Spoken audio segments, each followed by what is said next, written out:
Howdy, I'm Kate Kavanaugh, and you're listening to the Mind, Body, and Soil podcast, where we're laying the groundwork for our land, ourselves, and for generations to come by looking at the way every thread of life is connected to one another. Communities above ground mirror the communities below the soil, which mirror the vast community of the cosmos. As the saying goes, as above, so below. Join me as we take a curious journey into agriculture, biology, history, spirituality, health, and so much more. I can't wait to unearth all of these incredible topics alongside you. Hello, everyone, and welcome to the Mind, Body, and Soil podcast. I am your host, Kate Kavanaugh, and it is such a pleasure to be here with you each and every week, exploring the threads of what it means to be humans woven into this earth. This week, I am bringing back the most popular guest ever here on the Mind, Body, and Soil podcast, the absolutely incredible, delightful, and the very well-researched Lily Nichols. We are talking about her new book that is released today, February 14th, 2024. Happy Valentine's Day, all of you lovers. And we are talking about Real Food for Fertility, which is a book, honestly, for everybody. It's for pregnant women, it's for men and women that are thinking about conceiving, but it is also for those of us that aren't thinking about conceiving, because so much of our fertility is the base of our health, and it's one of the first things to go. So when we are eating for fertility, we are also eating just for our own health, whether we're thinking about conceiving or not. I cannot tell you how deeply researched this book is. There are over 2,500 citations in the book, and Lily dove deep into the literature to tease out the nuance around what is truly supporting us in fertility in whole foods. And it is an incredible book. And she did this in conjunction with her co-author, Lisa Hendrickson Jack. And together, Lisa is the author of The Fifth Vital Sign and has a fantastic podcast centered around fertility. This is it is a whirlwind. I read the whole thing twice. It is absolutely stellar, and I cannot recommend it enough. I feel that this is the book on fertility, on considering whole foods for optimizing health across the board. And it was just a pleasure to get to sit down with Lily for a second time. And I am linking to our previous episode together where we explore her books, Real Food for Pregnancy and Real Food for Gestational Diabetes, and have a lot of conversations too. And this always interests me in the things that we know about farm animals and livestock in terms of their pregnancy, their fertility, their health, that we don't apply to humans. And we get into that a little bit on this episode too. So I recommend checking out that first episode as well as this one. And it's such a delight to have guests back and to get to explore some of these broader themes. And I really do believe that Lily's work speaks to the hope we have for the future. And when I look at this, I see that the fertility of soil health really mirrors that of human health, and that there are many mirrors and interconnected spaces within land health and human health and health of communities. And so it's fun for this to begin to connect a lot of the dots that we are exploring on the podcast in a very different way. It is really fun for me to get to touch on human health and ecosystem health and community health, and for there to be some broader themes that begin to emerge. And my hope with some of the episodes that we have coming up is that we'll explore some of these foundational ideas of infrastructure in a lot of different ways, not just in the human body, but also infrastructure we find outside and how it is affecting us, and some of the materials outside of food that we move closer to us, and some of the resources that exist in this world and how we're building relationships with them. So, if you're new to the podcast, I hope that you'll stick around for some awesome explorations and some incredible authors and experts that we have coming up on the Mind, Body, and Soil podcast. As always, if you enjoy this and you wouldn't mind if you could hit that subscribe button and leave a rating and review, it really helps other earballs find their way to the Mind, Body, and Soil podcast. And I deeply appreciate it myself. I am so grateful for all of you listeners who have stuck with me and are here to explore these topics. Without further ado, here is the incredible Lily Nichols. Just taken with how comprehensive the book is, and that it does feel like, okay, we have made a really great resource for people in all things fertility, and can kind of put this to bed until more research really begins to rise to the top. Yeah. Well, thank you. We aimed for it to be comprehensive and complete. And it is so comprehensive. I want to start in the funniest place, and since it's right behind you, I think it's really appropriate, because as I was reading the title page, I realized that you had made the embryo on the cover art. And yes. I don't usually talk about titles or cover art on the podcast, because I think it's one of those things where it indicates that maybe you didn't actually read the book. But this felt really special to me, because I think especially in more science and research heavy disciplines and books, to have this beautiful piece of art that you had made, it really tickled me to balance that side of your brain with a little bit of creativity. Yes, for sure. We really belabored what we should put on the cover, especially because I felt like with Real Food for Pregnancy, which is like also that's behind me, I have an array of food splayed out on the cover, and I'm like, well, I don't feel like I can take another like food photo. Both of my other books had photos. So I was like, what do we do? And I was like, well, maybe something with watercolor. And then I had seen some watercolor embryos that caught my eye. I was like, well, that's kind of a nice representation for fertility. What represents fertility, right? Mm-hmm. There's a lot of things that have just been done too many times, like a chicken egg or something, or an avocado or a pomegranate. And I was like, maybe a bee visiting a flower. And we went through many different iterations. And I was finally like, you know what? I like this watercolor embryo idea. And I had mocked them up, and it just looked kind of too empty on the cover to only have an embryo in there. And I was like, okay, maybe we do need to bring some food, but we'll do watercolor food. And so I actually hired an artist to do watercolor foods. I'd kind of mocked up which foods I wanted and where, and then had her paint them, because although I do have an art background, I'm not like a realistic watercolor artist. I'm not super practiced in that, at least currently.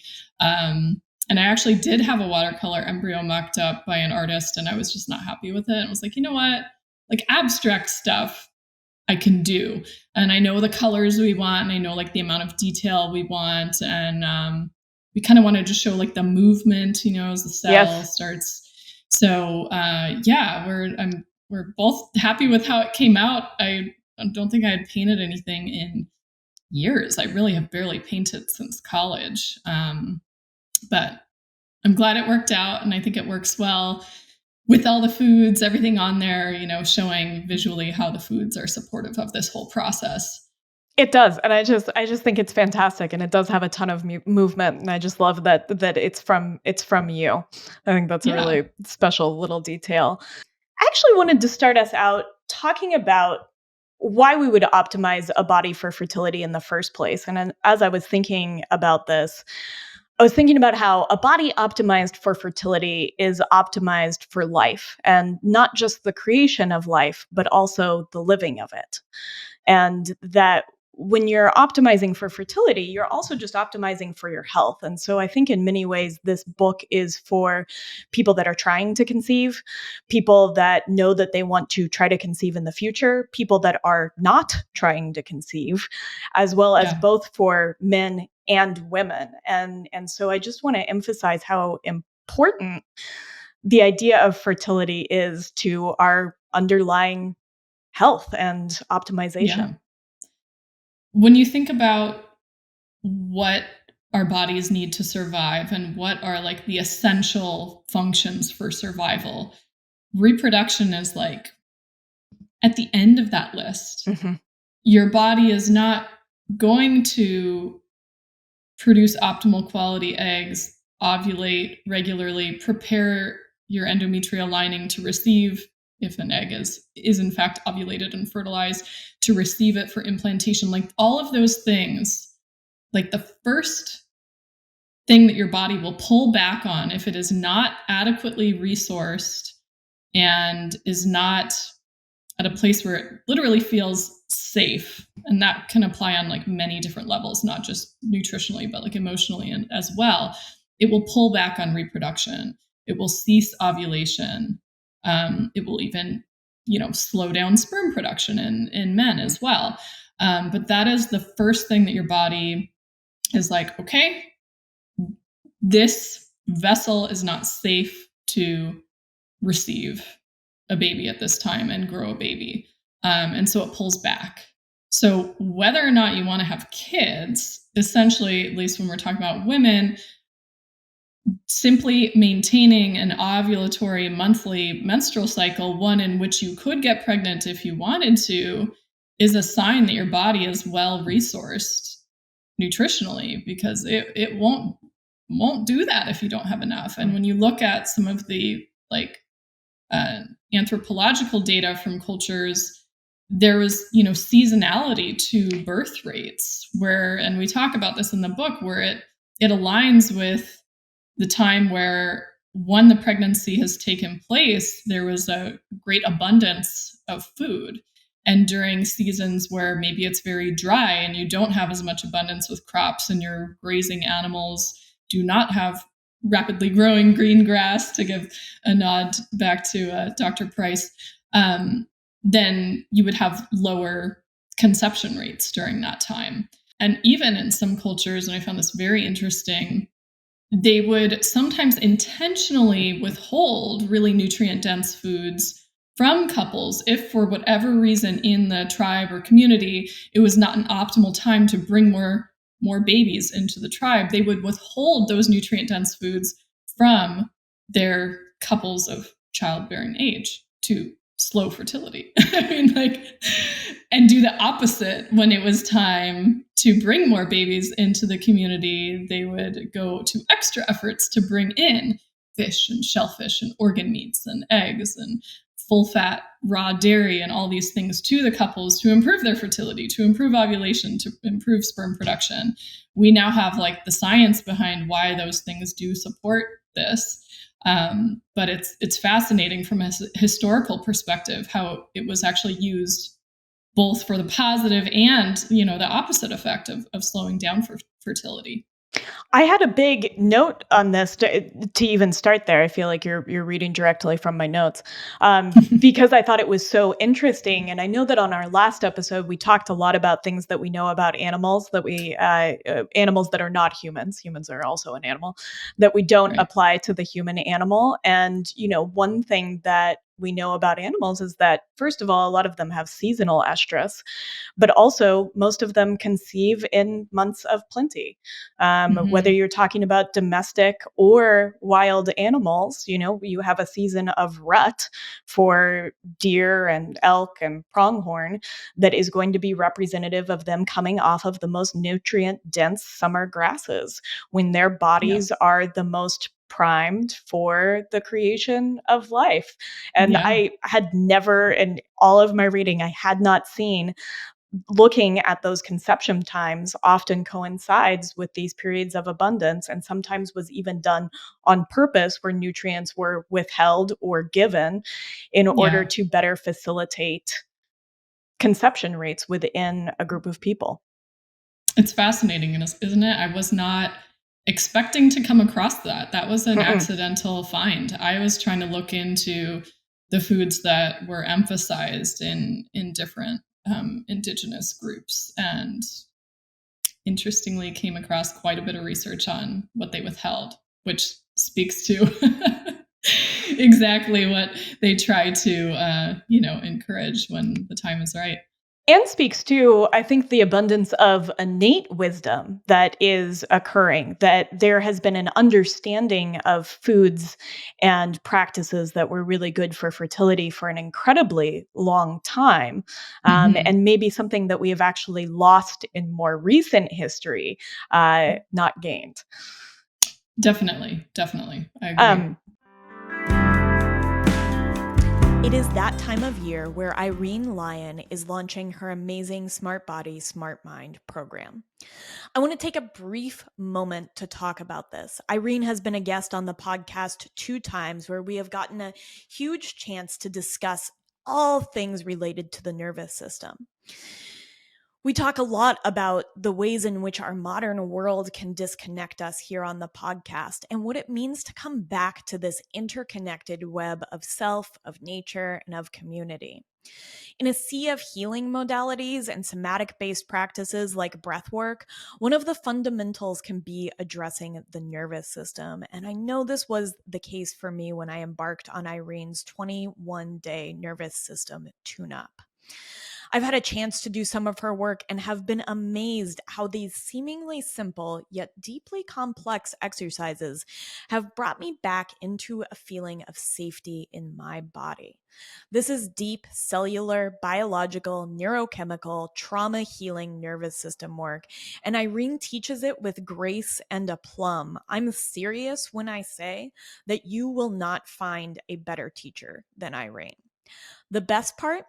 Once you join her Smart Body, Smart Mind cohort, you can join all future cohorts with programs running 1 to 2 times a year. So this is an evergreen program where you can go at your own pace, healing your own nervous system in conjunction with Irene's teachings. Registration is open now, February 13th through the 22nd of this year. That's 2024. You can follow the link in the show notes to join this year's Smart Body, Smart Mind with Irene Lyon and to find the previous podcasts with Irene. Something that's come up a lot on the podcast, and I think it's interesting to kind of peel back the layers for this, is the idea of a shifting baseline. And so as different things within our environment and within human health change, it becomes the new normal for certain generations. And I'm really struck when you look at fertility research and just the precipitous nature of declines in fertility for both men and women over the last 40, 50, 70 years, that with that has come a lot of these shifting baselines. And so some examples of this that kind of crop up in the book are shifting baselines, I think, for menstrual pain. The idea that PMS pain is a foregone conclusion. It's definitely going to happen when maybe that isn't necessarily the case. Shifting baseline for sperm counts. Detail in the book that the World Health Organization over the last 40 years has really moved the dial on decreasing the baseline for health for sperm motility and morphology. And as well as just a shifting baseline for our expectations for fertility as it's declined. Yeah. And I think it's really important to draw attention to this, because I think that some of what's come out of conversations around shifting baselines on the podcast is that we can't begin to protect or change or value what we don't know. And so as these become just the standard and the new normal, and I'm putting that in big quotations, we don't have as much of a drive to say, okay, well, we actually need to get back to a different baseline. Absolutely. Yeah. And the sperm quality changes are really shocking. Not only what is average for men, but how they have adjusted downward what they consider normal. Yes. it's shocking. And we have a chart in that chapter showing how they've changed over the decades. And it's like, it's not a little. Actually insane. It's not a little, it's a lot. It's a lot. They have shifted a lot.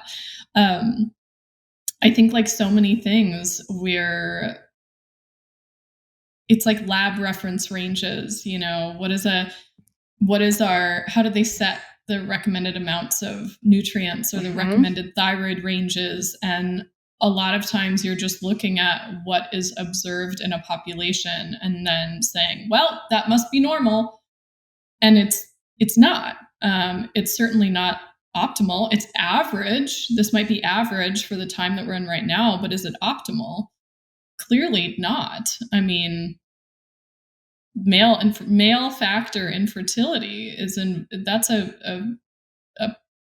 contributor to at least 50% of infertility cases. And in 20 to 30%, it's solely the man who is infertile. This gets into like a different rant where the onus always seems to be placed on the woman. But it's really frightening to think about what could be our future if this, fertility decline continues. Yes.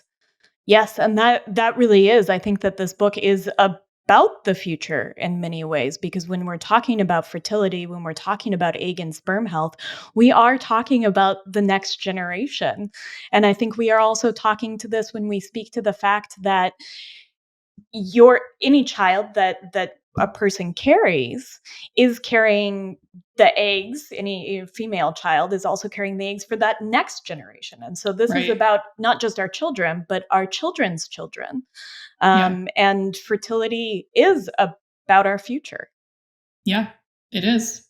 And the quality of the genetics, with sperm, for example, they can measure DNA fragmentation. The quality of the genetics are a reflection of the health of the creator of that egg or sperm, right? And that absolutely influences chances of conception, whether implantation will take place properly. If implantation doesn't go as well as planned, it could be a miscarriage, it can be a pregnancy loss, or there can be issues with the placenta forming, which issues with the placenta forming can lead to pregnancy complications, which ultimately also can result in, at the very worst, fetal loss, but also issues with the baby's growth. They call them deep placentation disorders, and they underscore a lot of the major complications in pregnancy, including things like preeclampsia or preterm birth. So all of it actually matters. And even though I've written so much about pregnancy, the elephant in the room is like, well, what about beforehand? What about what you should do ahead of time? And that is the most challenging, from a healthcare perspective, that's always the most challenging time to reach people, because they're not necessarily, at least on like a larger population level, maybe your audience is thinking about it a little more ahead of time, but on a larger population level, they're often not thinking what I do now could affect my future child. You think, oh, it's only what I eat during pregnancy that has any impact. So once I'm pregnant, I'll like clean things up a bunch. But it's like, actually, no, if you go all the way back to when that little undeveloped follicle was recruited, I mean, you're going back upwards of like 8 months. Yeah. And then, fast forward to about the 3 months prior to conception is arguably when your nutrient intake and nutrient stores probably has the largest effect on egg quality. But nonetheless, like whenever you want to focus on improving your diet and lifestyle, there's going to be benefits down the line in your health of your ovulatory function, the health of the egg, the health of your endometrial lining, which ultimately does serve as like the first food source for that implanted embryo. That's like really crucial, and also interfaces with like, that's where the placenta is going to form and embed. So like if your endometrial lining isn't healthy, you have some issues there. And that's ultimately reflected in how healthy is your menstrual cycle, how healthy is your flow. Like all of these things are connected. And that's actually a big reason that I wanted to co-author this book with Lisa, was for her to bring in her expertise on the menstrual cycle as well. So we could kind of combine the best of our own individual areas of expertise, because it's all so interrelated.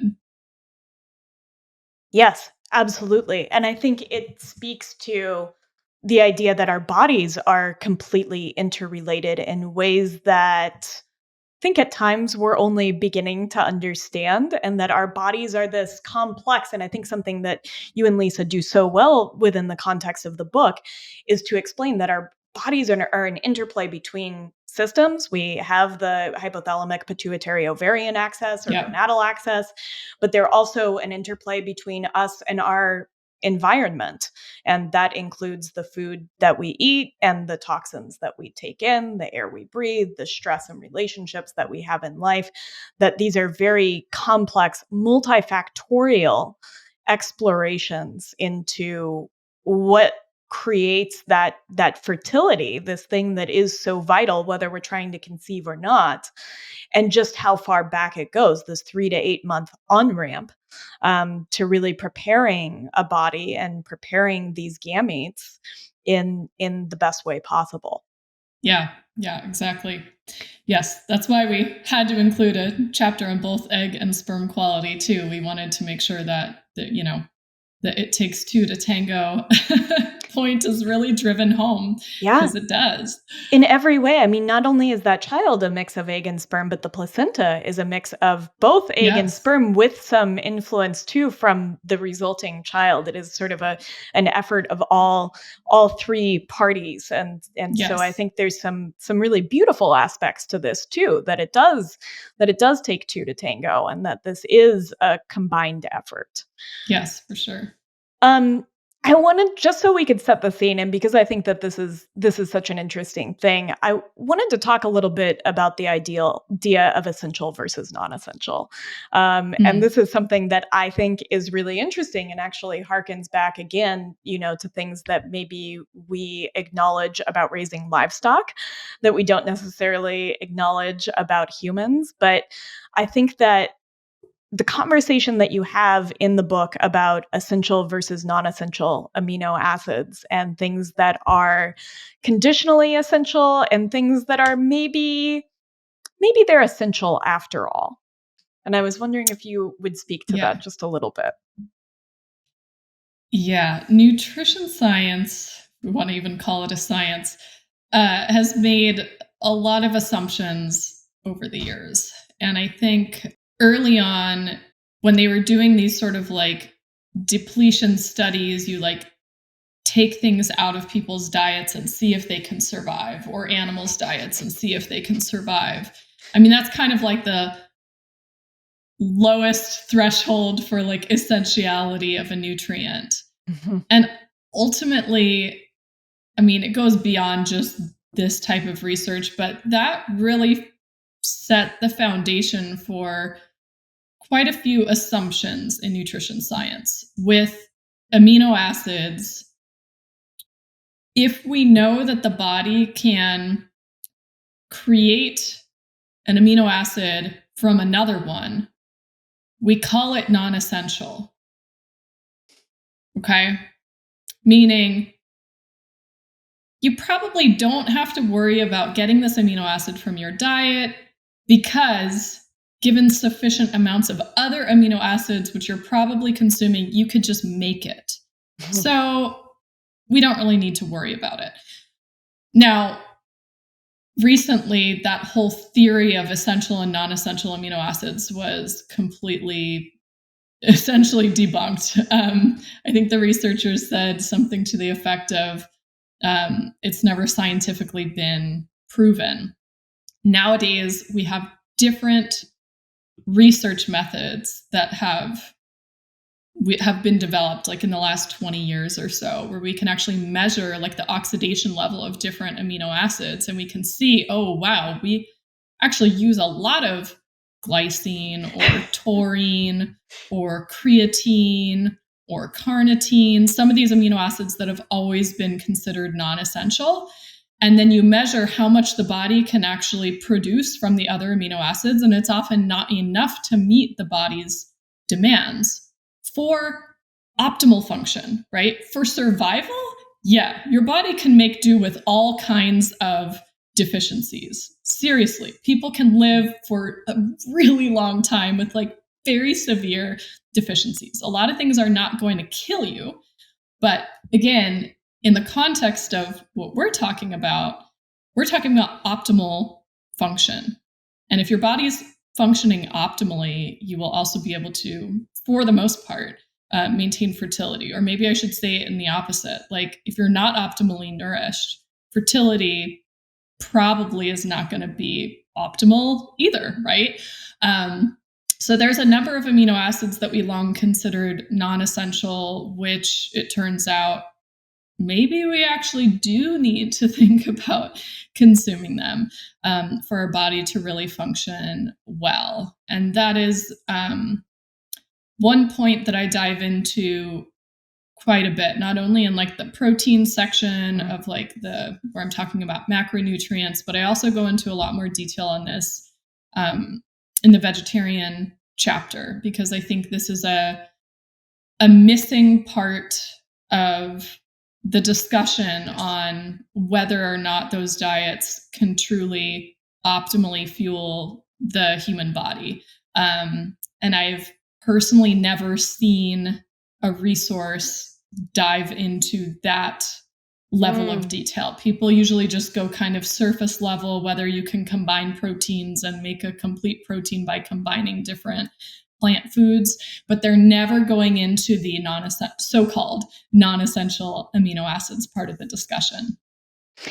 You dive into such beautiful detail, and I also have never seen a resource that really dives into what the literature says. And I think you unpack a couple of important things that maybe we could give an overview of here.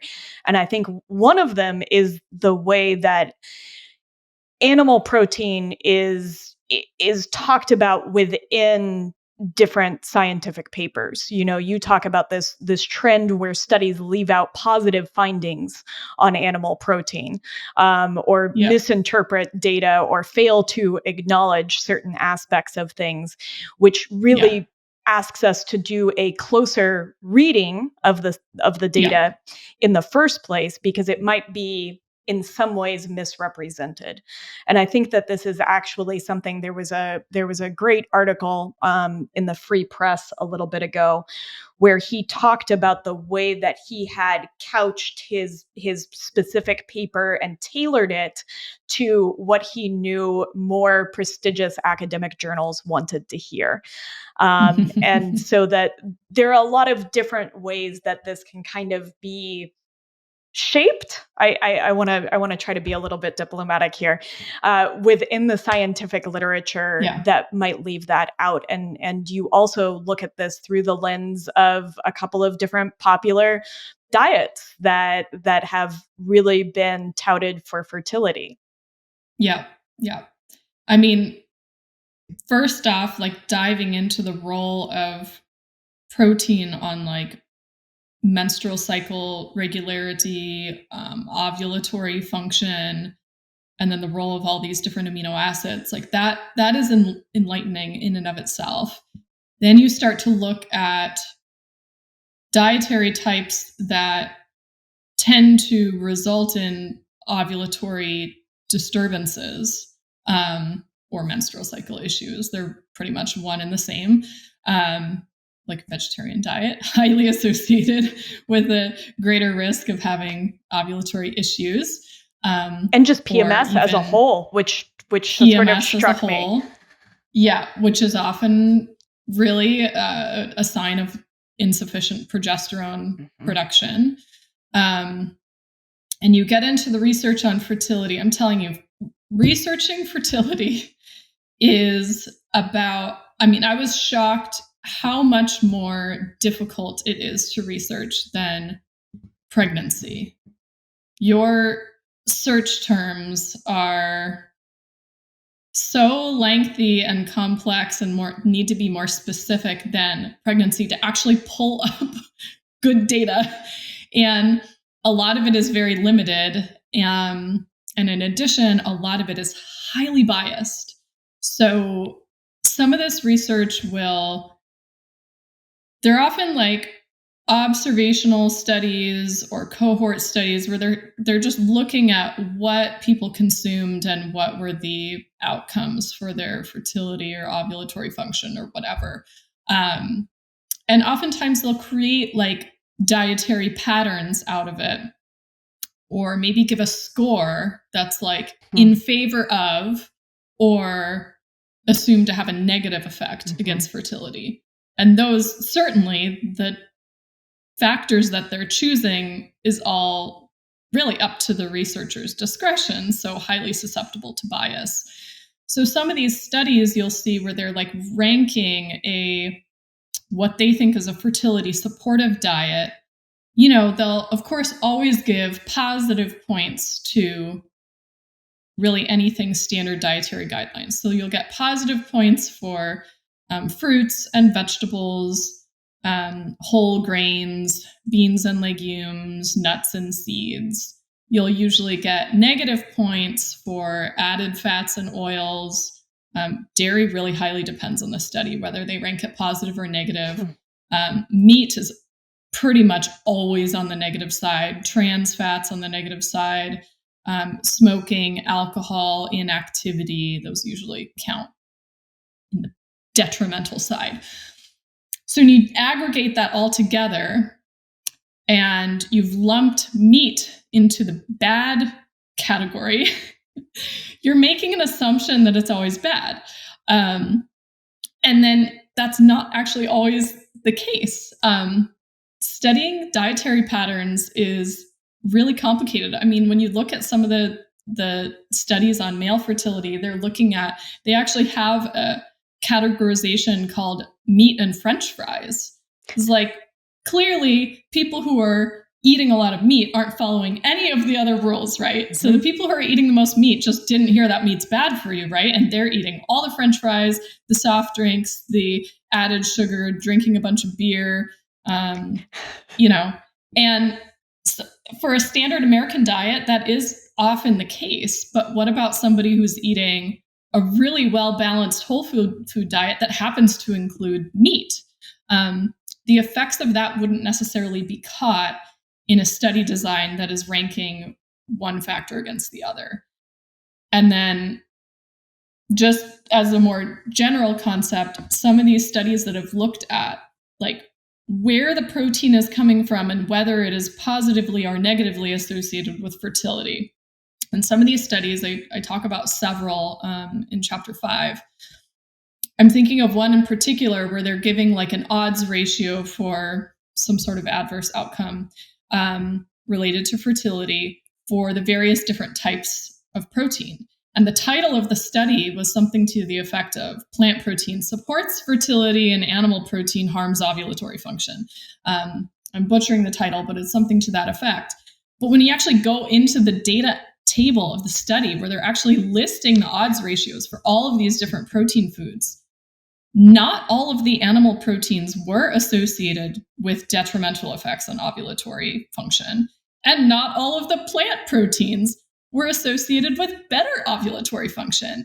They absolutely cherry-picked from their data and like left out the fact that red meat did not harm ovulatory function whatsoever, but they just wanted to lump all the animal proteins together and call them all bad, and lump all the plant proteins together and call them all good. And that's just not what was true.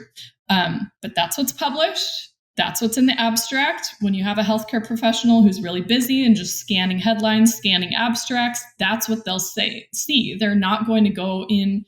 They're not going to bother downloading the study, opening it up, reading through the data tables, seeing if the abstract and conclusion, the title of the study, accurately reflected the findings. And I found this many more times than one. This wasn't just a chance occurrence. I think that this is really important because it means that we actually have to be looking at the data as opposed to just taking it at the face value that researchers are giving it to us. And I think that this is actually becoming increasingly true, and that it's incredibly important that we do this. I mean, not everybody has access to even looking at some of these papers to begin with. Right. And this is something that I actually think about a lot is how separate and how hard it is to access research studies in the first place, even for healthcare professionals, much less any layperson who wants to take a closer look at the data. Absolutely. And it's very time consuming to find all the studies, to read them all, to kind of aggregate your conclusions from them. It's shocking. It's time consuming. It's not something that everybody wants to do.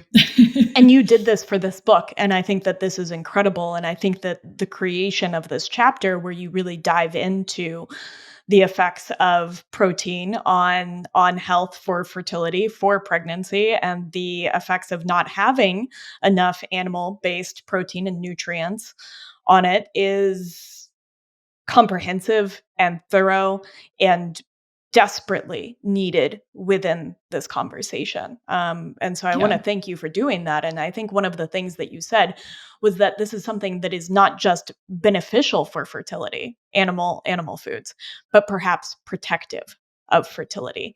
And I think Yeah. there's some important nuance in there in just how critical animal protein and, whether we're talking about macronutrients or micronutrients is for fertility. Yeah. Yeah.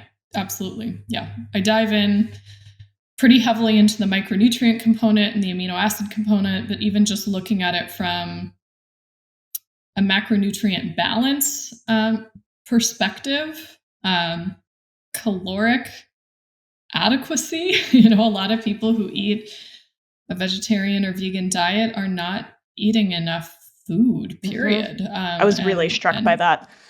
Yeah, low energy availability. I mean, you will create a situation of amenorrhea, like ovulation will stop taking place if it's not well resourced. But more so than that, I mean, you dive into the hypothalamic amenorrhea research, and that's even more fascinating because many of these women are by choice vegetarian or plant-based, but possibly some of them may be choosing that as a means of controlling their body size and as a means of kind of hiding an eating disorder, right? And you look at the, macronutrient breakdown of a lot of these women who have hypothalamic amenorrhea. It's not that they're not eating enough carbs, which is, from what I see in the conventional nutrition space, everyone's like, don't fear the carbs. They're always like trying to encourage people to eat more carbs. And yet, like, of the calories they're consuming, like almost 3/4 of them are carbohydrates. Like, they're specifically restricting themselves way too much in their consumption of fat and protein.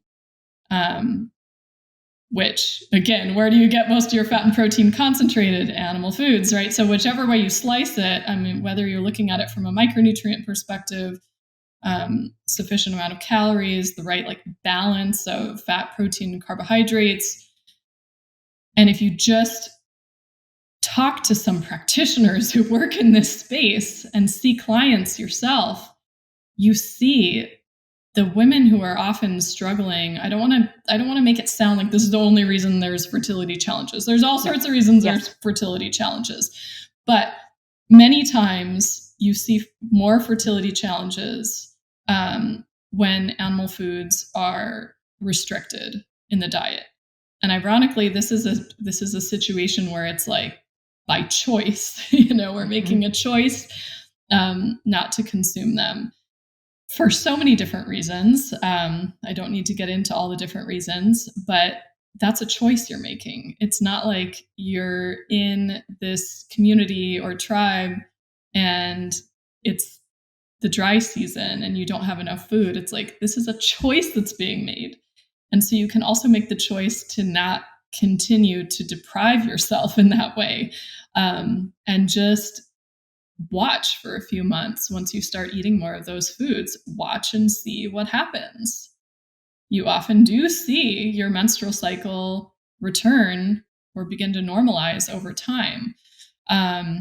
So yeah, it's a vital conversation, because especially with how like popular plant-based diets are and how much they're being pushed on us, and how much even a lot of this fertility research that's so biased is pushing that same narrative that is not helping people restore their fertility. It's actually harming it. And that is really shocking and disappointing to me. Hi, hello. We're going to have a little interruption. And one thing I want to say is these ads are coming from a very genuine place, and I hope to sort of weave them into the conversations that we're having. Because you'll know that here on the Mind, Body, and Soil podcast, I am not big on accumulating more stuff, but I am big on those few things that I feel really support me in my life. My bedding is definitely one of those places. We spend almost a third of our life in sleep and in bed, and I want the materials that surround me to be supportive and conducive to my well being. This is just another form of nutrition. It's sleep nutrition. That's why I love Home of Wool. We've been sleeping around natural fibers for all of human history, and wool is treasured for its ability to regulate temperature, keeping you warm in the winter and cool in the summer. Its antimicrobial and antibacterial properties means it's resistant to mold, mildew, and mites. And it's also a truly renewable and biodegradable material. That means that when you're done with your bedding, you can just toss it in your compost pile. Home of Wool also offers you the opportunity to build custom bedding. That's a body pillow to your specs, cushions to your specifications. They have pillows, body pillows, cushions, bean bags, nursing pillows, mattresses for both kids and adults, and so much more. And all of these fit and nourish your family. They are free of VOCs, flame retardants, and chemical compounds that are commonly found in other bedding materials. You can build out custom bedding with the best Ecotex and GOTS certified fabrics with organic wool by going to homeofwool.com. That's homeofwool.com to build out a whole new sleep routine for you and your family. And you get 10% off using the code Kate Kavanaugh. That's my name, KateKavaNaugh, which will get you 10% off of your first purchase at homeofwool.com. What I was going to say is that I think we have a really interesting opportunity with menstruation as a fifth vital sign. That research is great, and you've done such a beautiful job of parsing out the research, and I think it's a wonderful way to peek into the body. But I never want that to take away from the idea that our body gives us pretty immediate feedback on what we are doing without us having to consult an outside source. And so this gives everybody a really great, like, we can talk about the nitty gritty of eggs and what they're made of and their quality and what might affect that. But ultimately, you are going to see changes in your dietary habits made manifest in a number of different things, your period and monthly cycle being one of those things, but also in your mood and your sleep and your, general emotional outlay. All these different pieces are there for us. And so there is this opportunity to just be N of one and to adopt some animal foods into your diet and see what it does to your body for 3 months. Yep. It can be as simple as that. Yep. It's as easy and it's as hard as that. There's a lot of pushback to it, right? This is the first time, when I wrote Real Food for Pregnancy, I did put in a little section on the challenges of a vegetarian diet. And I stuck it at the end of chapter 3. I almost didn't even put it in the book because I'm like, this book is about what's optimal. Why am I even spending time talking about what's not optimal? And then the feedback from some of my early reviewers was like, no, that section was really good. It does need to stay there. But you're definitely putting your neck out and also opening yourself up to a ton of criticism to take that stand. But that is probably the section of that book that I got thanked for the most. The gap, though, is that I don't go into the practical. I do talk about tips to optimize a vegetarian diet and like maybe some tweaks, some animal foods you might consider incorporating, but I don't talk about the how. And that is a question that I get repeatedly. It's like, well, how do I do this? Where do I start? I kind of want to start including some animal foods, but which ones do I choose? How do I do it? And then, of course, like all of the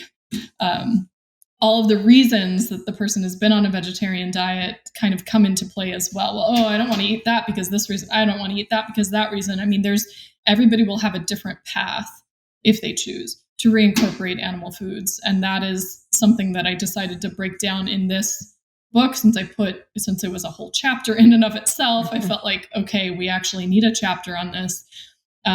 There's a whole section walking you through the options of how and what to reincorporate and why and kind of what to expect. I don't really care how you go about it. I'm like giving you some of the rationale that you might think through, and based on your values, you might choose. And there's plenty of people who maybe don't even need to be on the side of like animal based necessarily, but they need some animal foods. Like sometimes the tiniest bit that's added in, particularly if you happen to be including some of the most nutrient dense ones, you start filling in those micronutrient gaps. It's like, bam, fertility back, like ovulation back on board, menstrual cycle, like 28 days. What? Like you've been anovulatory for years. And sometimes it doesn't actually take that much time for the body to respond. I mean, nature is trying to find a way. It is always trying to find a way. Yeah. It's funny. I come back to that all the time, and I always say that some of the best things I learned from Jurassic Park, and life wants to find a way is one of those things. Yep. I think it's really interesting, and I have to, and you and I have had a lot of conversations on Instagram. You do such a good job from my perspective as somebody who's been a butcher and worked in the meat industry for a long time, of truly giving great information about meat, which I mean, because not everybody knows and understands the ins and outs of meat. And in reading that chapter and some of your recommendations, one of the things owning a butcher shop the last decade as of today, that I have gotten to witness is I have given many, many people, over 100 people, their first bites of meat again, and counseled people through reintroducing meat into their diet, most of them women, most of them in the butcher shop for fertility reasons.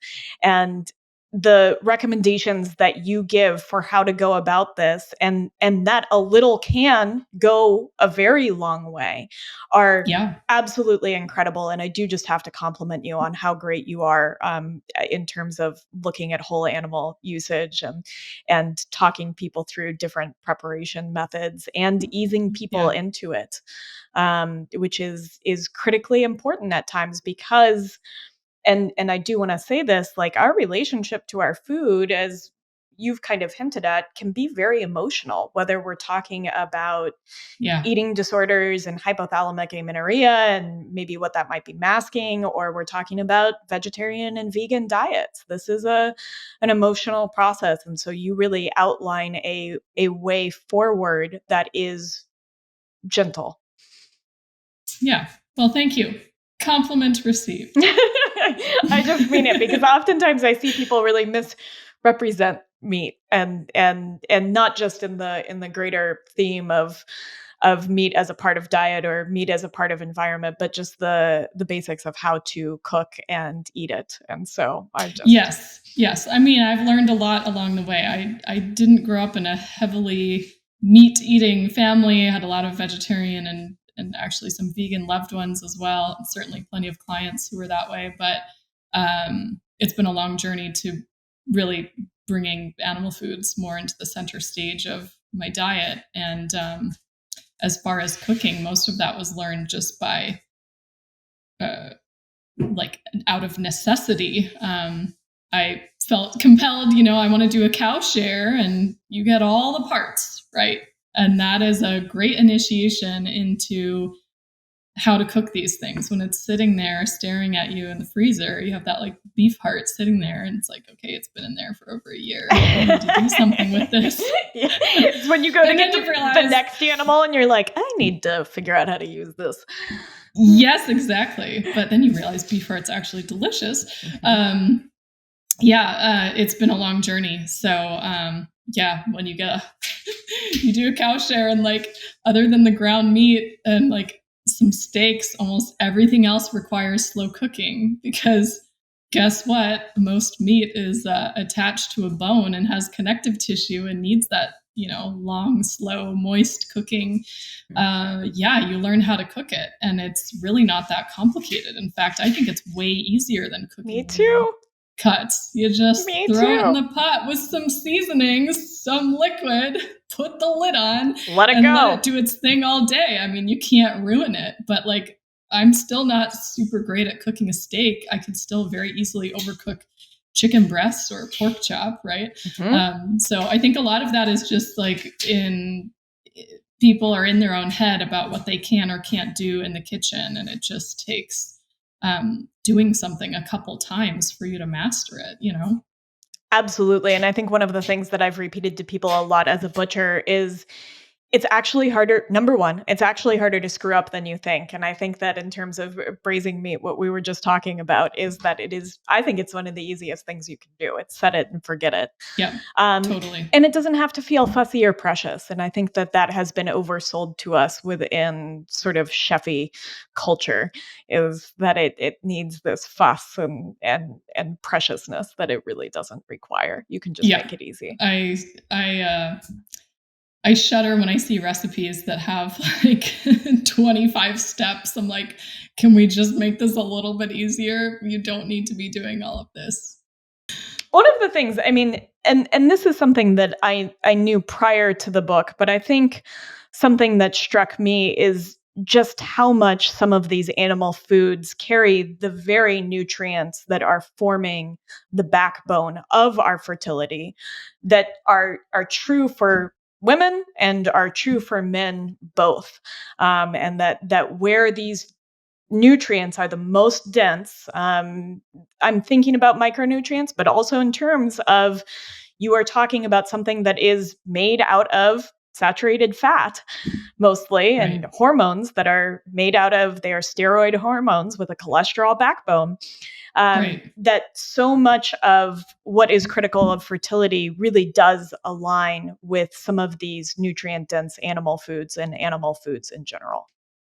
Absolutely. Yeah. And I mean, there's even been studies where they put women on a low-fat, low-cholesterol diet and watch what happens to their hormones and their estrogen and progesterone tank.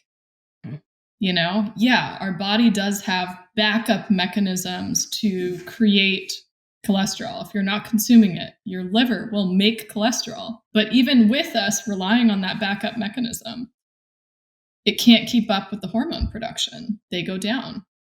It's kind of the same consideration with the so-called non-essential amino acids, right? Our body has the machinery to do some of these things, but it doesn't do it as efficiently, as well, can't maintain optimal function without a dietary source.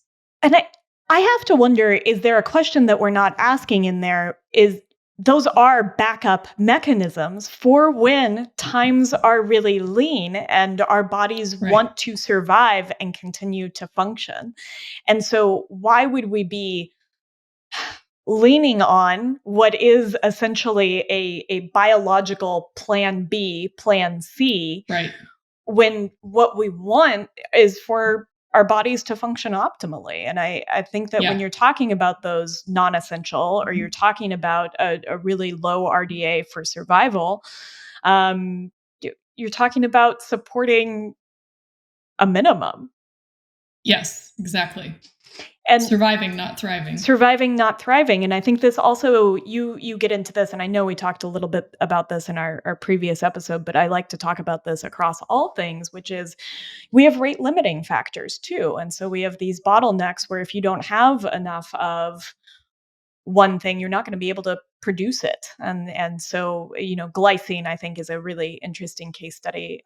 It's a rate limiting factor for the production of glutathione, but you also talk about lysine as a rate limiting factor. And anybody who raises hogs will know that any feed source is checked for the exact percentages of lysine, because it is the rate limiting factor for growth, which, when we are growing another human, growth is pretty important. There is so much more common sense in the animal feed industry.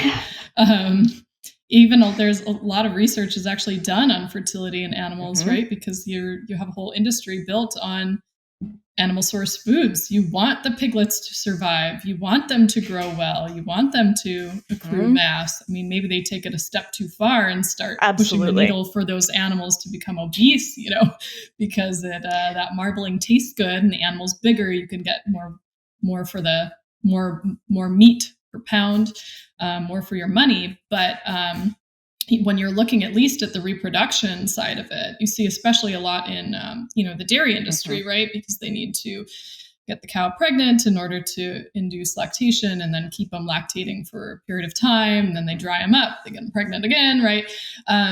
So you see a lot on that. They want that process to be efficient. And so they've very clearly found out how much of everything is needed. It's like, why is there this huge gap with human nutrition? Yeah, it seems absolutely wild.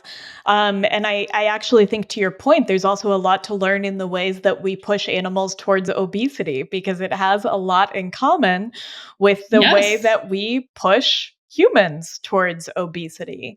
And just to pick on a point that I found really interesting in the book is looking at blood sugar. And there are a lot of studies that show, within the context of a confined animal feeding operation where you are feeding a very high carbohydrate diet, that you are creating insulin resistance and perhaps forms of, sometimes they're a little bit different depending on animal physiology, diabetes within these animals that would actually cause them to die sooner if they weren't being raised for a short period of time to go into the food system in the first place. And I was really struck that, first of all, when we're talking about ovaries and we're talking about eggs and sperm, we are talking about a cell that is very sensitive to what is going on in the rest of our body in terms of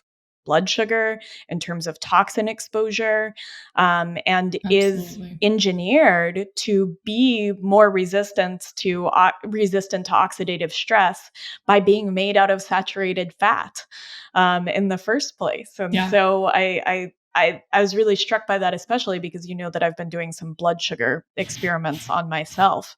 Yes, for sure. Yeah, and the ovaries have insulin receptors, and the ovaries can become insulin resistant. That pretty much sets you up for polycystic ovarian syndrome.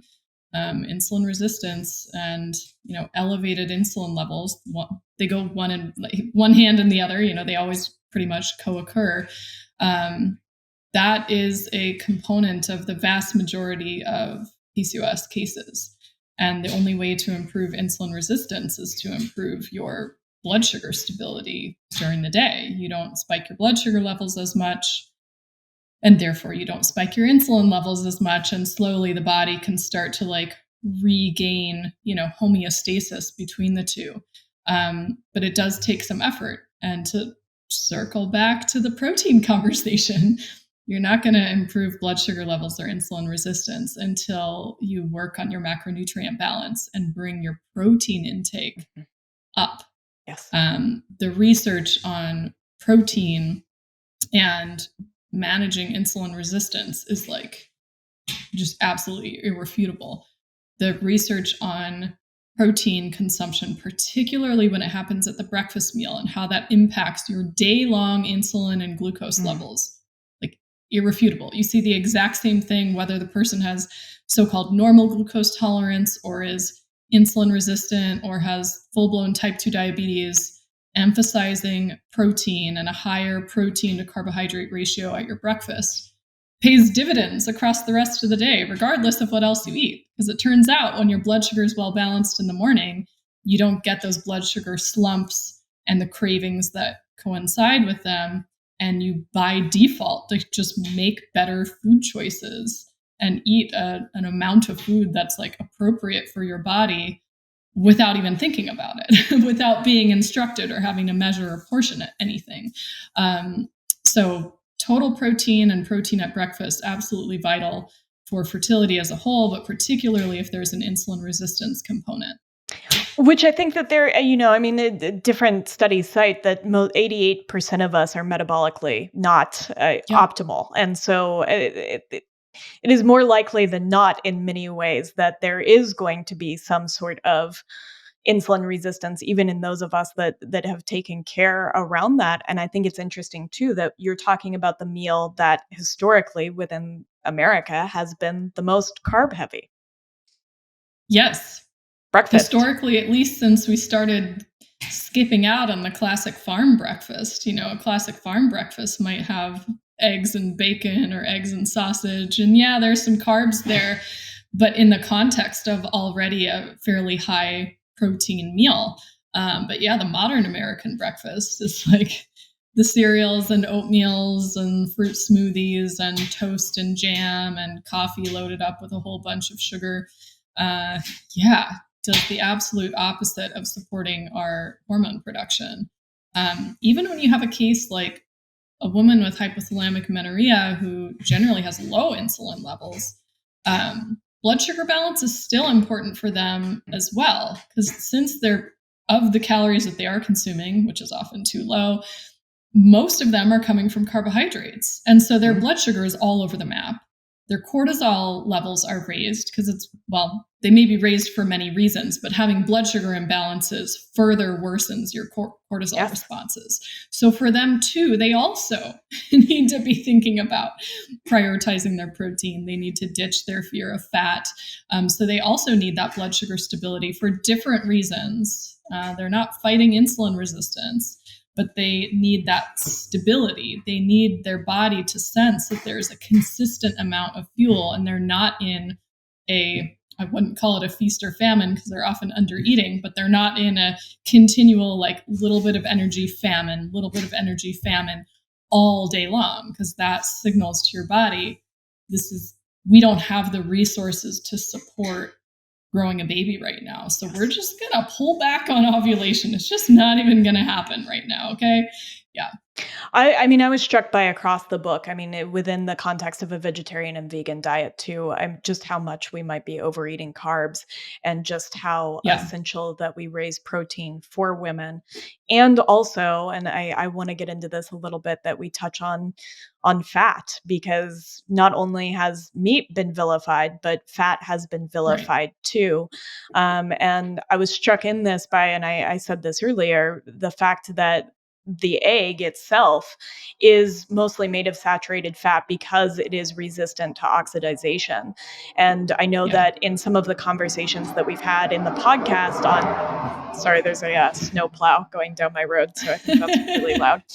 On polyunsaturated fatty acids, that there are some early studies that are showing that our cell membranes, which are comprised of a phospholipid bilayer and therefore fat, that the ratios of saturated to unsaturated fat within them has begun to change in the presence of a very omega-6 polyunsaturated fatty acid heavy diet. And so just how important not only protein is, but also animal fat.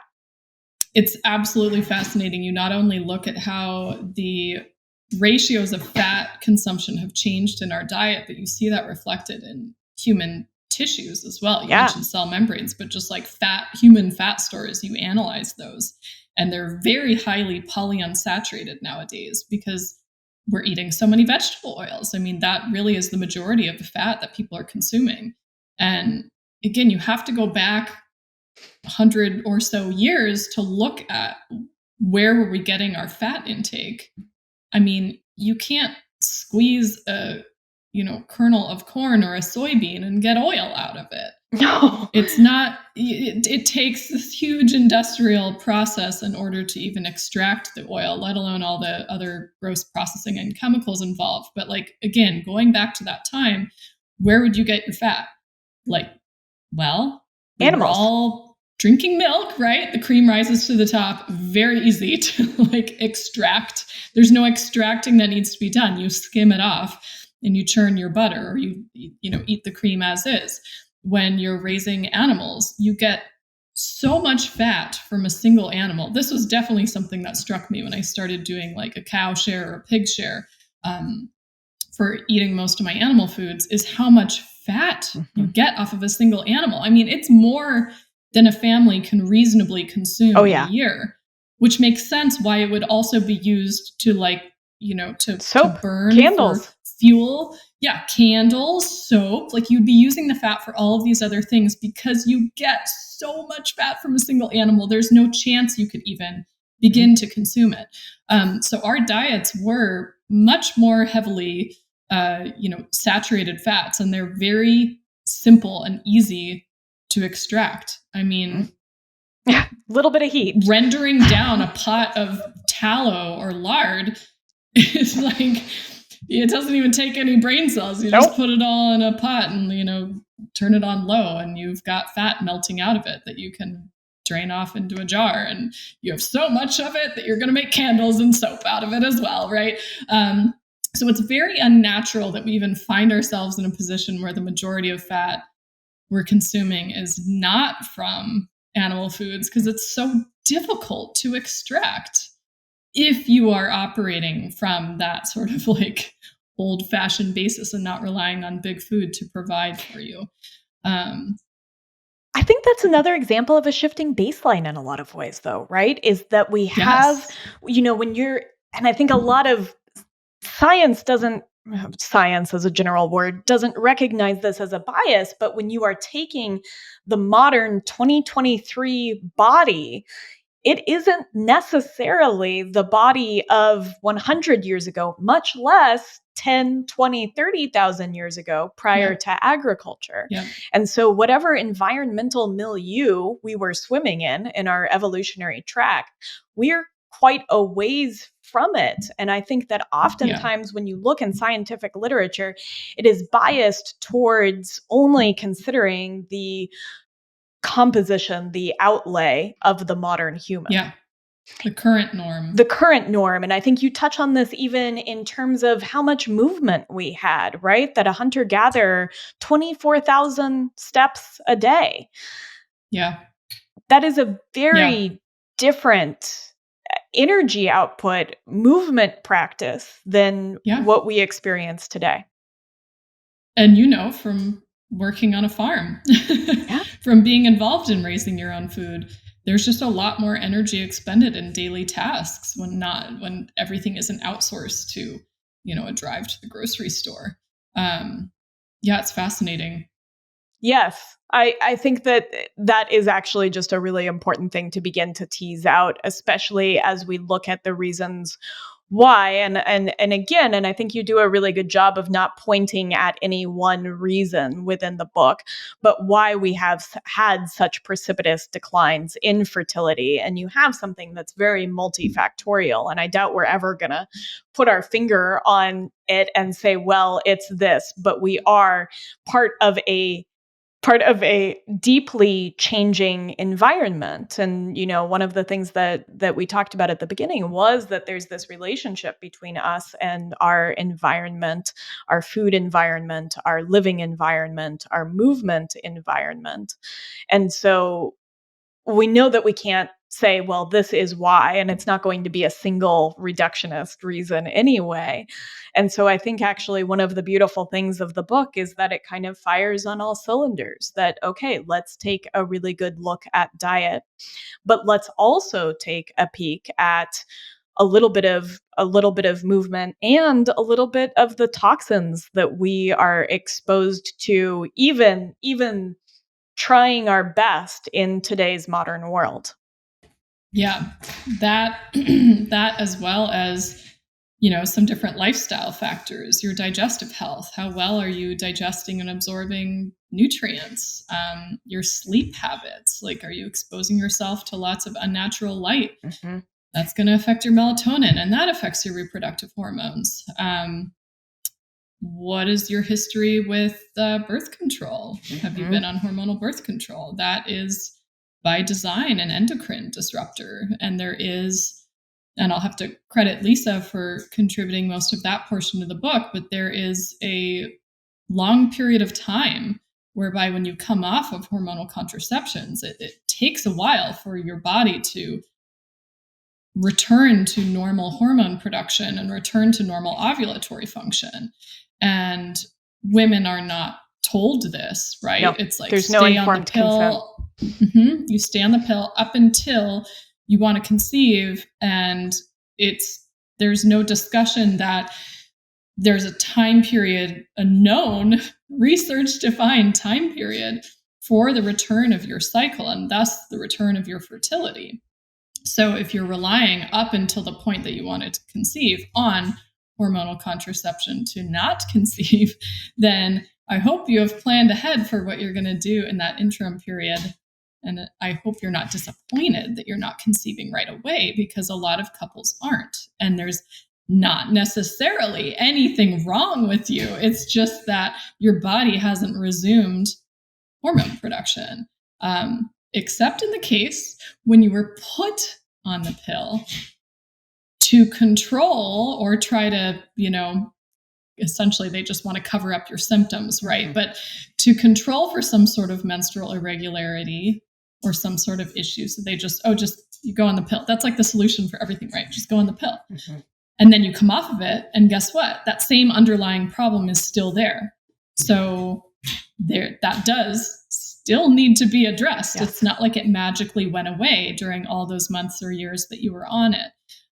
So that is something that we also try to cover in the book, is kind of like planning around that, intentionally sort of preparing for a time period of pause. This is a perfect time to prepare for conception and to rebuild your nutrient stores, because the pill also depletes many nutrients. I wanted to make sure that we touched that. Not only does it deplete nutrient stores, but it often depletes those nutrients which are most critical to fertility.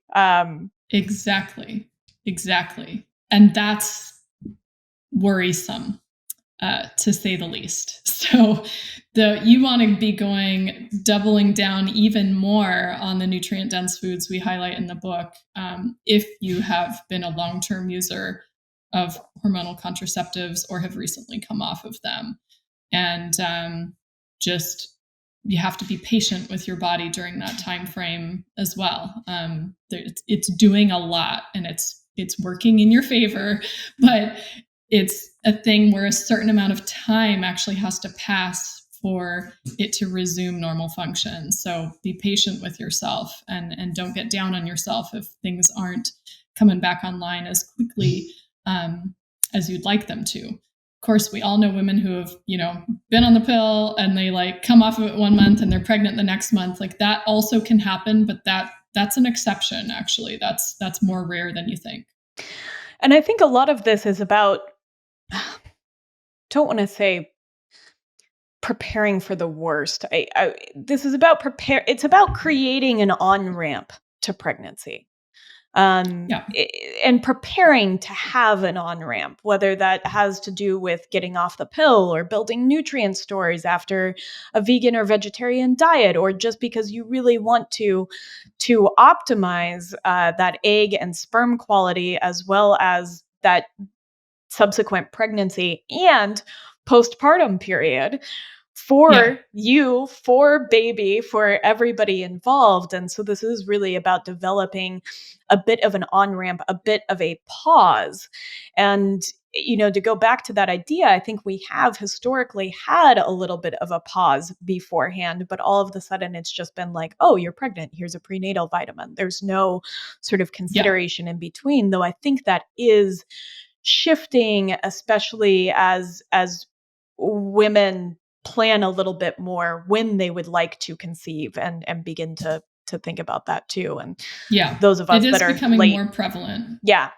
It depends on who you're talking to, though, right? Because, the people who aren't listening to your podcast, Yeah. that's a significant portion of the US. And, 50% of pregnancies are unplanned. So this is why, again, like supporting optimal health is important regardless of if you're planning to conceive right away or not, because lots of pregnancies happen that are unplanned.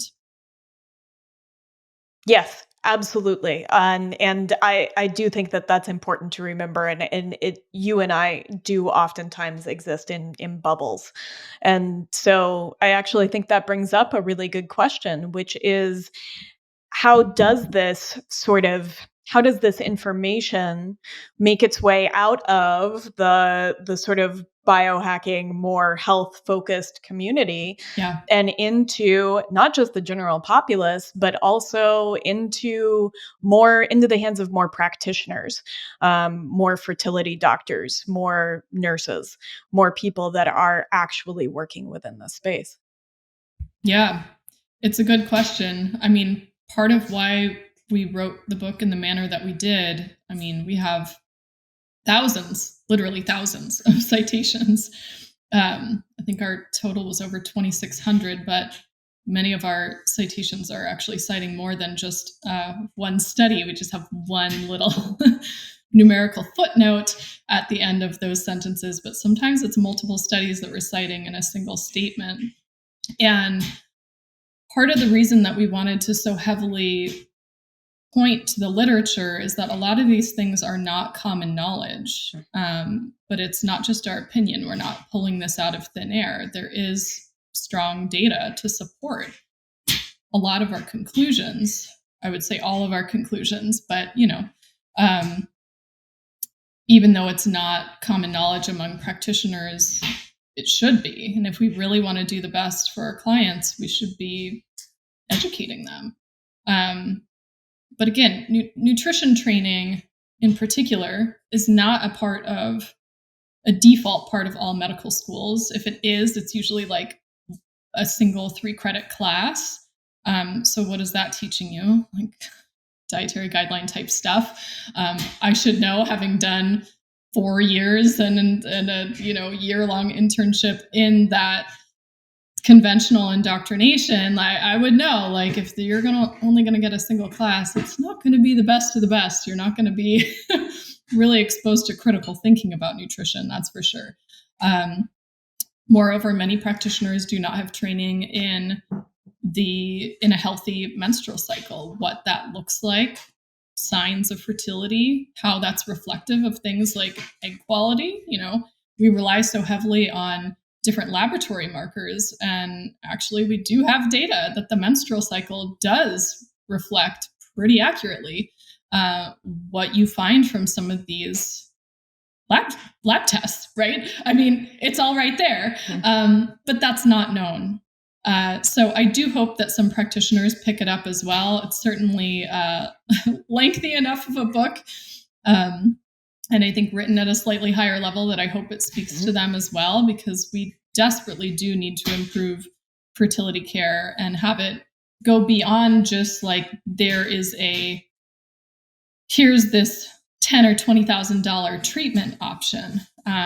Lifestyle is often just glossed over, or if they're recommending anything, it's probably one of those one-liners they found from scanning the literature, which may be something like eat a Mediterranean diet or eat a plant-based diet. And that's the end of the conversation. Yes, and I then think this is something that I've really taken note of, is that a lot of this is like playing a game of telephone, that then gets parroted amongst many practitioners without anybody actually having looked at the literature or understanding the Yes. root of that recommendation. And I think that that's one of the more insidious things, and I don't mean this at the practitioner level. I mean this at a much wider group level. I'm not talking about any one individual, but that these recommendations get parroted without further research being given to them. Exactly. And so Yep. And you have it's put this really hard to undo those.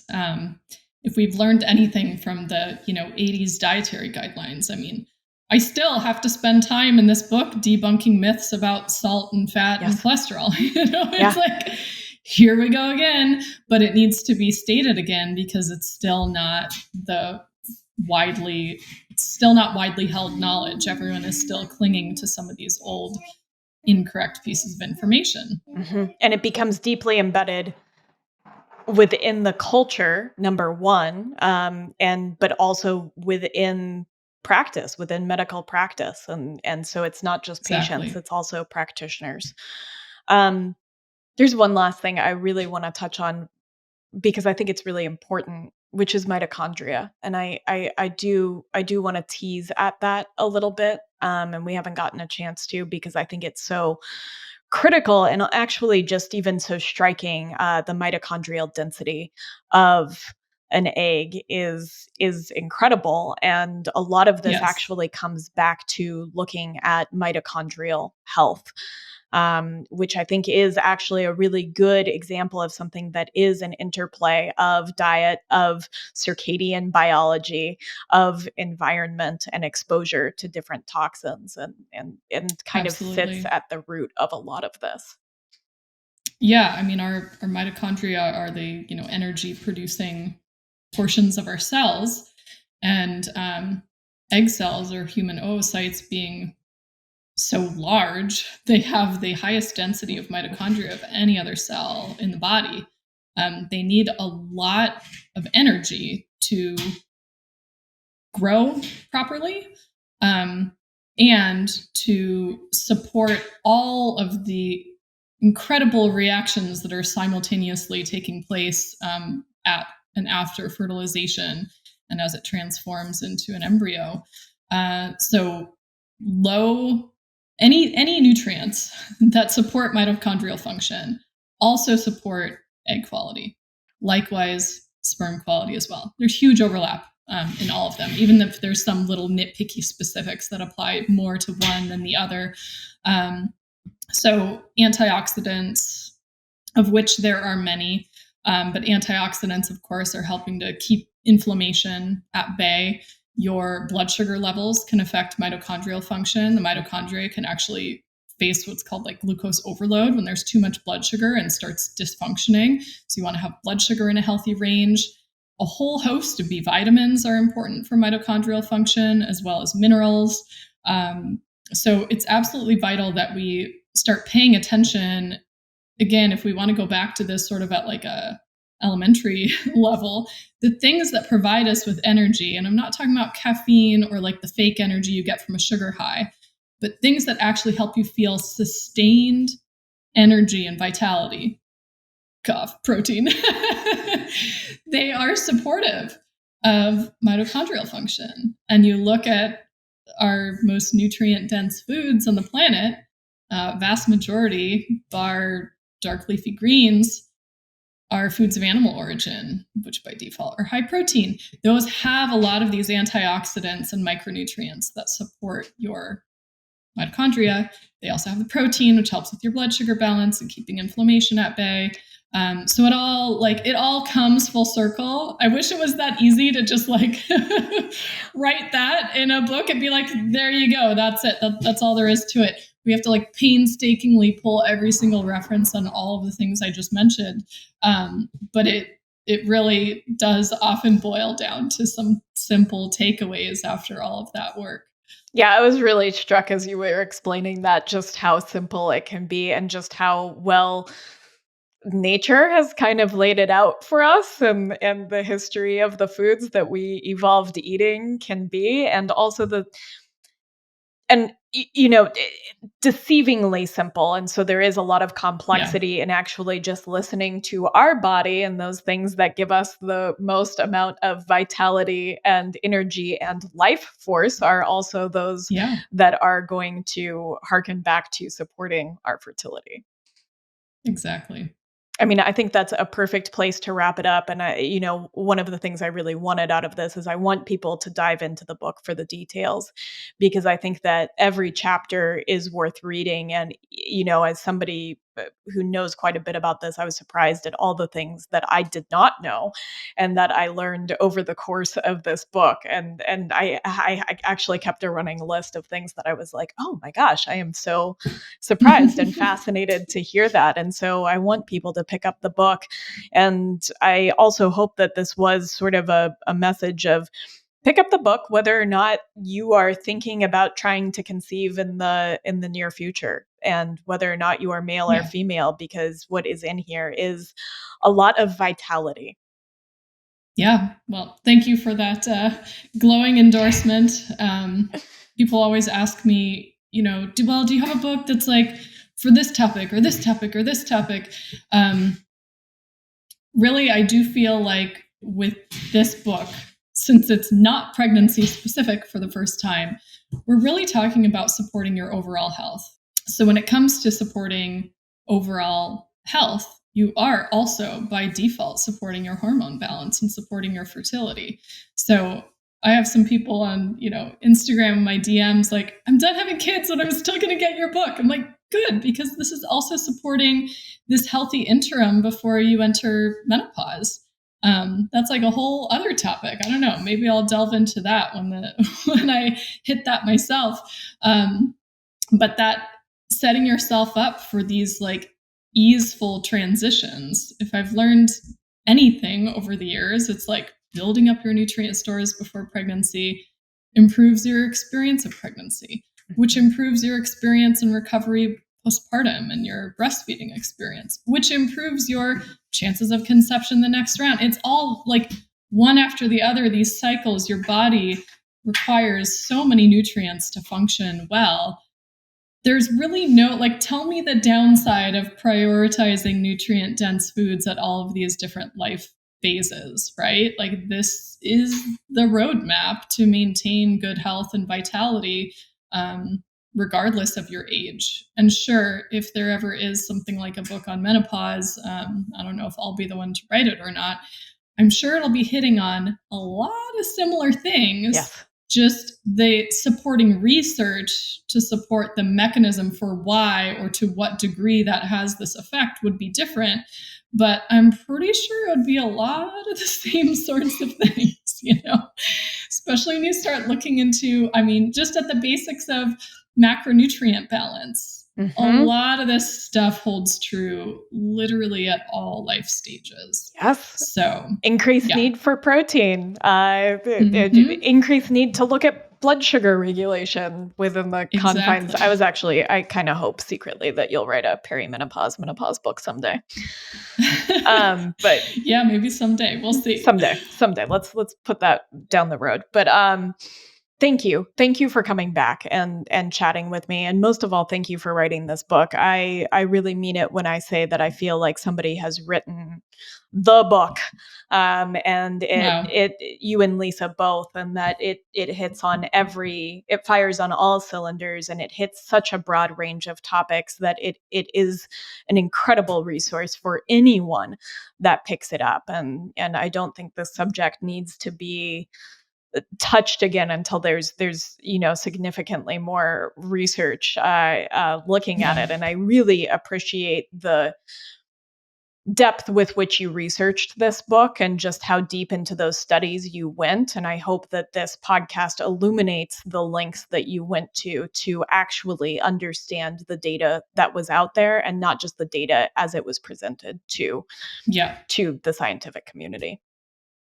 Well, thank you, because that is the most painstaking part of the process, is finding the research, thinking about what are the right questions to ask, reading a study, assessing whether the findings, whether the methods were trustworthy or reliable, what the holes might be, how the findings are applicable, how to write about it in terms that a normal person can understand.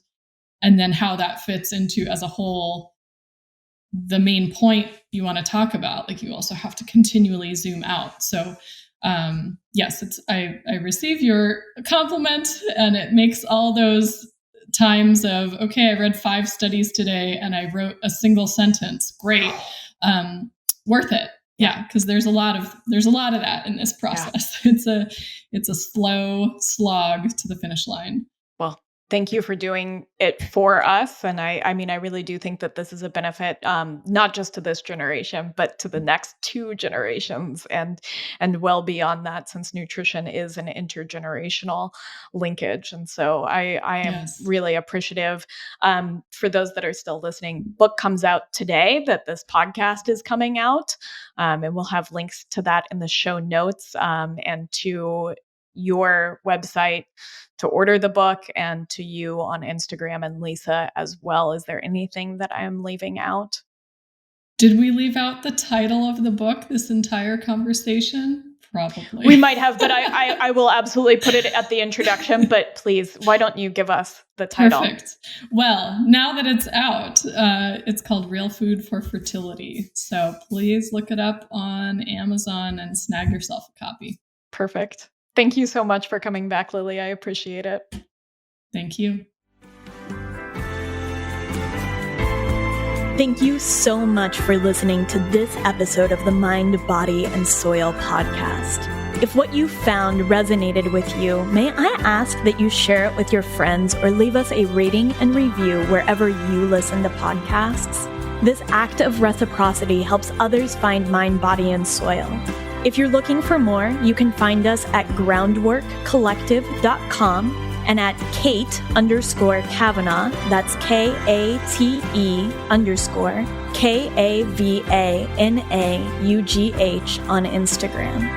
I would like to give a very special thank you to China and Seth Kent of the band All Right, All Right for the clips from their beautiful song Over the Edge from their album The Crucible.